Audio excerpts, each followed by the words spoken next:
This video is brought to you by John Robson Guitar Tuition. If you enjoy the content, please consider supporting the channel by enrolling on a course, purchasing some guitar lessons or a t-shirt, or you can join my Patreon. Now, on with the show. Hello chaps, welcome once again to John Robson Guitar Tuition.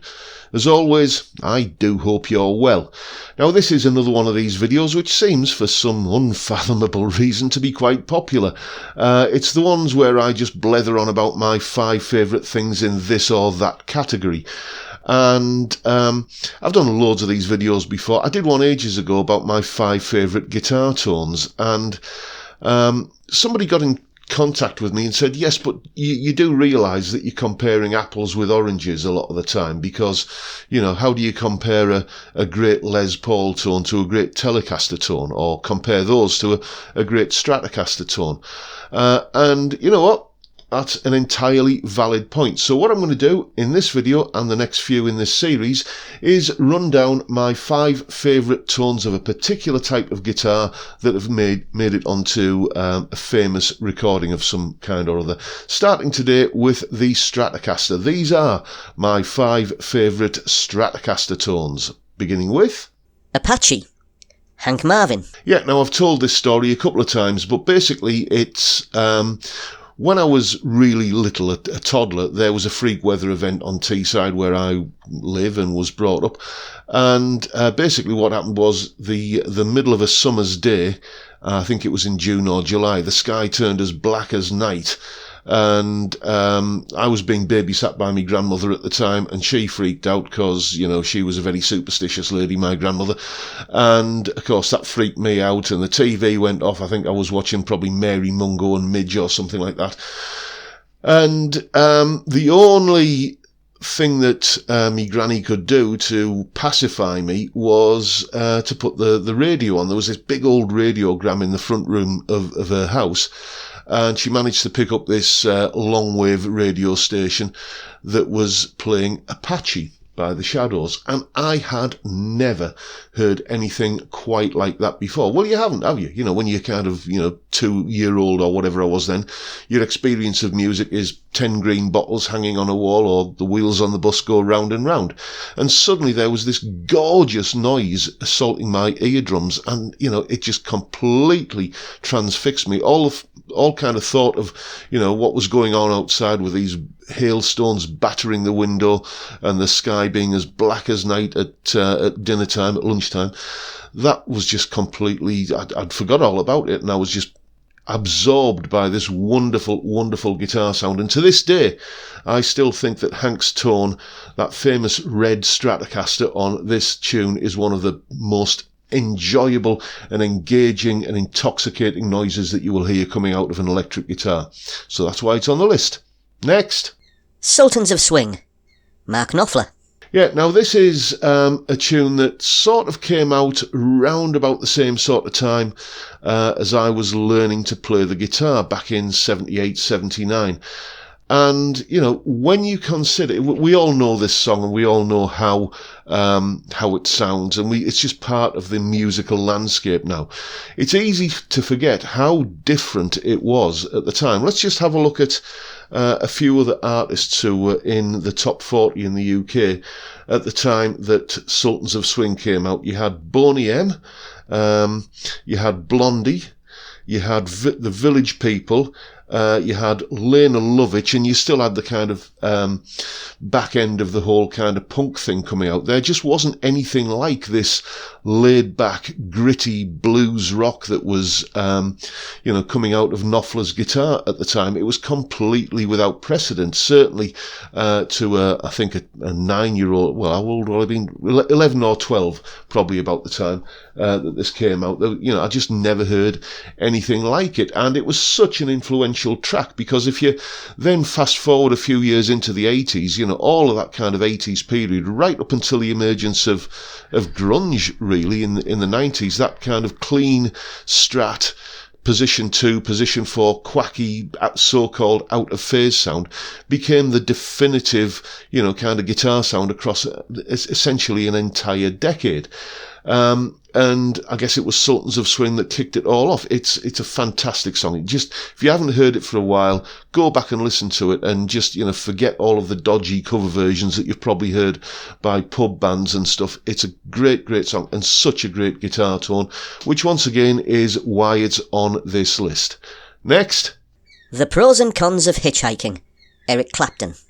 Yes, indeed. The Roger Waters album, The Pros and Cons of Hitchhiking. I think this was his first post-Pink Floyd album, and he roped in Eric Clapton to play lead guitar on it. And Eric actually did some of the dates on the tour as well, I believe. Now, I'm the first person to admit that there are huge fallow patches in Eric's career, but this is one of the rare 1980s Eric Clapton performances that really is worth taking note of and paying attention to. He's still playing at this particular point his famous mongrel Strat called Blackie, and I don't think he's ever had a better guitar tone than he ever had out of Blackie. Even the Eric Clapton signature Strat, it just doesn't quite capture that gnarly, ballsy Strat tone that he used to get out of that famous mongrel Strat. And it is a shame that his best guitar tone, I think, that he had across his career sort of, coincided with, let's face it, some of his output where most of the time he was just phoning it in. But this one album, the title track alone, take a listen to the solo on it. It is an absolute belter of a solo. You can almost sense the sparks coming off his fingers, and it's just like every now and again, his performance, you just get the feel it's motivated by just he wants to play the living daylights out of his guitar. He's not thinking about his next Maserati or Armani suit, So that's the reason why this is on this list. Great performance and just a pinnacle of Eric Clapton's guitar tone that he ever got, I think. So once again, that's why this is on this list of great Strat tones. Next. Comfortably Numb, David Gilmour.